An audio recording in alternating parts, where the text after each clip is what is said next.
नमस्कार, स्वागत है आप सबका इंडियाज़ एस्पेरेंट में। और आज हम डिस्कस करने जा रहे हैं गवर्नमेंट द्वारा लॉन्च की गई नई डिजिटल पेमेंट के बारे में, ई रूपी। चलिए डिस्कस करते हैं आज का हमारा ये टॉपिक, ई रूपी। ई रूपी को प्राइम मिनिस्टर नरेंद्र मोदी जी के द्वारा मंडे यानी कि 2 अगस्त को लॉन्च किया गया। ये एक न्यू डिजिटल पेमेंट मोड है जिसे ई रूपी नाम दिया गया है। ये एक डिजिटल वाउचर के रूप में है जो गवर्नमेंट्स को monetary benefit and direct reach to citizens के पास जाएगा, और ये लीक प्रूफ है। इसके बारे में और अगर जाने तो ये डीबीटी यानी कि डायरेक्ट बेनिफिट ट्रांसफ़र के टाइप है, जो गवर्नमेंट सीधे एक बेनिफिशरी के पास ट्रांसफ़र करेगा, और ये एवरीवन यानी कि हेल्प करेगा एवरीवन को, और वो टारगेटेड पर्सन को, transparent and leakage free manner में। चलिए जानते हैं इसके कुछ डिटेल्स के बारे में।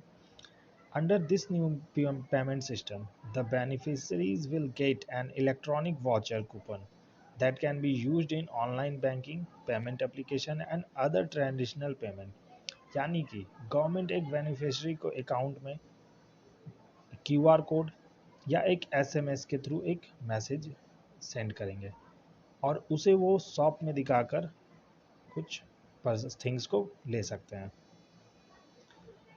और ये सिंपलर लैंग्वेज में होगा जो क्यूआर कोड और एसएमएस के थ्रू जाएगा, और ये एक वाउचर है, ई वाउचर। चलते हैं इसके अनदर फीचर्स, यानी कि इसे डेवलप्ड किसने किया है।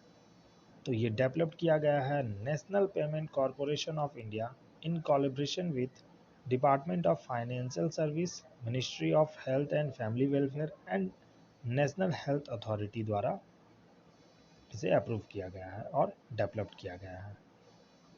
अब ये वर्क कैसे करेगा, तो ये वर्क बहुत ही इजी वे में है, कुछ इतना कॉम्प्लिकेटेड नहीं है। ये गवर्नमेंट एक बेनिफिशरी को चूज़ करेगा और उसके मोबाइल में डायरेक्ट वो सेंड कर दिया जाएगा, लाइक अ क्यूआर कोड या फिर एसएमएस।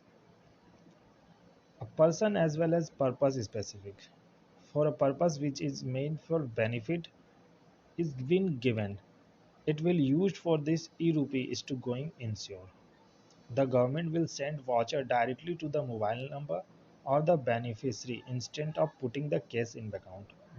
बहुत ही इम्पोर्टेंट बात है ये कि गवर्नमेंट ये पैसे क्यों नहीं ट्रांसफ़र कर देते डायरेक्ट किसी के अकाउंट में, जैसे 200 2000 कुछ भी, ये एक कूपन क्यों। तो गवर्नमेंट का ऐसा मानना है कि अगर किसी के अकाउंट में 200 रुपये आप सेंड कर दोगे तो क्या भरोसा है वो 200 रुपये उसी काम पे यूज़ करे।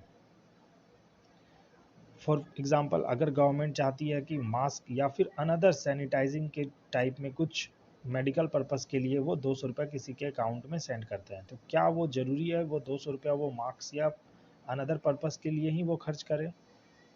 दैट्स वाई ये एक क्यूआर कोड और एसएमएस रहेगा जो डायरेक्ट बेनिफिशरी के अकाउंट में रहेगा, और आप उसे मेडिकल शॉप में दिखाकर वो सामान ले सकते हो।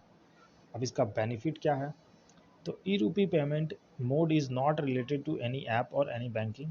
इसके लिए कोई ऐप कोई भी थर्ड पार्टी ऐप की ज़रूरत नहीं है, इसे किसी भी मोबाइल से एक्सेस किया जा सकता है। ये एक इलेक्ट्रॉनिक कूपन्स है।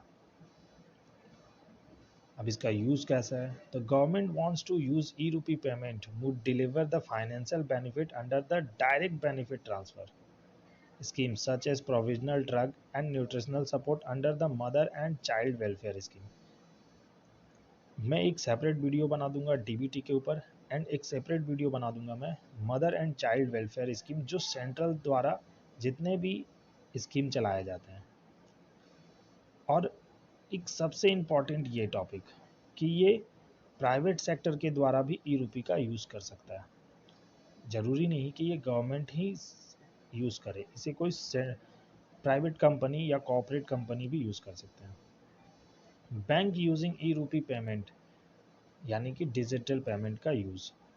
तो अभी तक at present 11 public and private sector bank जो सपोर्ट कर रही है इस डिजिटल करेंसी को, उसमें से है state bank of India, ICICI bank, HDFC bank, Punjab national bank, axis bank and bank of Baroda fully supported E voucher. I hope, मुझे लगता है ऐसा कि आपको ये वीडियो में समझ आया होगा कि व्हाट इज़ ई रूपी। अगर फिर भी कोई डाउट रहती है तो प्लीज़ कमेंट करें, मैं और भी इसे अच्छे तरह से डिस्कस करने की कोशिश करूँगा। धन्यवाद।